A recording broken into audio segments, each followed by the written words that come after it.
different time zone for me, and but I'm doing well. I love coming out here and seeing such a well-run convention and seeing all the fans, and it's great. Now, you started out in the theater realm, so how did you find yourself walking into the voice acting industry? Well, it started off with, like you said, with theater, and I trained for it for many years, and that led into film and television and commercials and producing and directing and writing, and then voiceover was kind of the last thing that sort of found me. I didn't seek it out at all. It came to me, and I stuck with it, and they didn't hate it, and they kept me around. Kind of sounds like what happened with J. Michael Tatum. He actually had a very similar experience as well. Yeah, he worked in advertising beforehand for many years, and then he reluctantly went over to the VO world, and now look at him. Baked potato. Yes, he is. Hi there, I'm Andrew from Wicked Anime. Right on. We work with the Nerdy Show Network, and I want to ask you, so my brother and I we're still kind of young to anime, but still like old enough, like we had a good extent. So my first experience listening to your voice was with Watanuki in Holic. Yeah. So that was like a great experience. You got to be like this goofy, awesome character.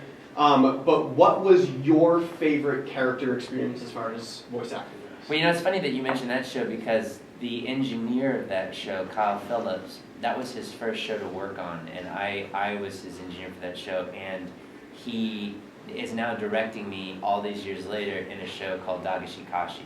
So he's the director of that show. And he actually asked me to come on board and do the lead in that show for him. And it's logistically, it's craziness, because I have to fly back to Texas if not every week, every other week, just for that show. But but you know what? He's a dear friend. I'm very proud of him to get to this place, and so I was like, sure, man, I'll do it. Let's do it.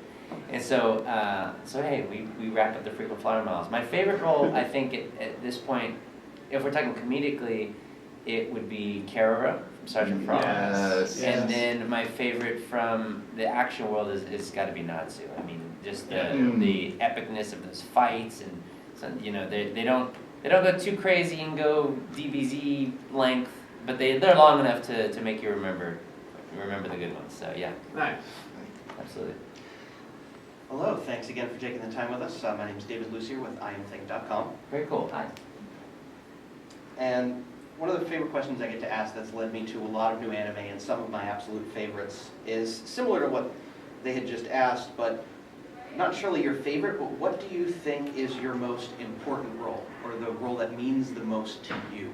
Most powerful, most influential, however you want to define it there, but just one that not necessarily your favorite to work on, but was like, that was important. I'm glad I did that. That was... well, that's a good question. Yeah, I think a show that was important to me was D. Gray Man was important, because I got to not only be the lead in that show, but also directed, essentially produced that show. We did a lot of episodes of the show, but we didn't finish it. And so I've always thought about that show ever since finishing it, because at every single convention, people will ask, when are we doing more D. Gray Man? And if it were up to me, I totally would.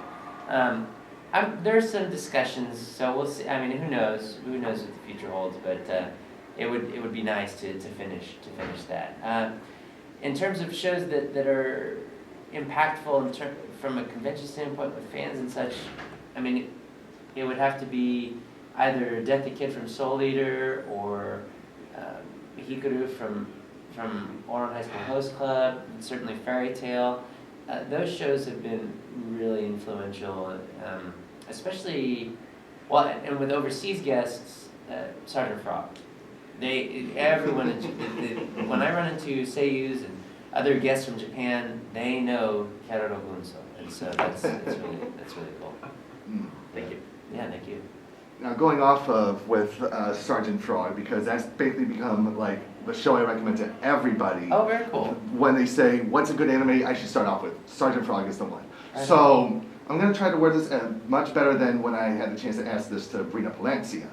When you, the rest of the cast, and the staff were recording the dub for this anime, was there ever this notion, this feeling that you guys knew that you were beating Seth MacFarlane at his own game? That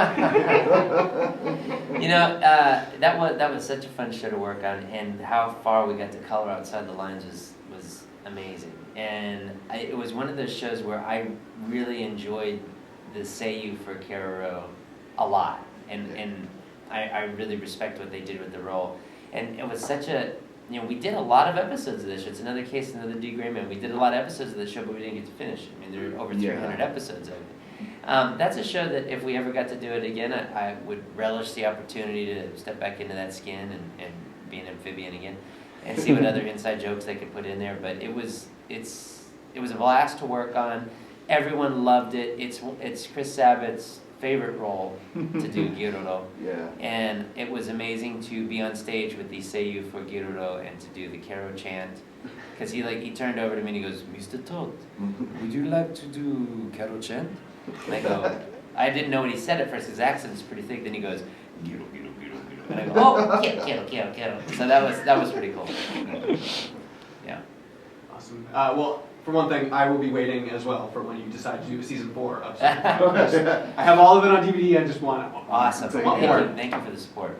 So with your role in Dagashi Kashi as Kogemasu, do you have a favorite Dagashi, or have you even had Dagashi, and do you have a favorite? Well, when we started to work on that, I actually said, what we should do would be a really fun marketing social media thing is we should try the different foods that are in the show.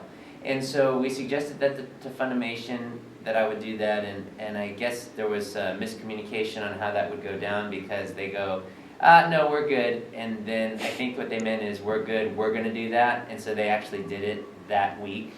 And so I was like, okay, well, we're still going to do it. So we shot videos doing that, and actually this weekend, we've had a lot of the candies. There's one where it's like this gummy, this really long gummy and I just tried that. It's really good.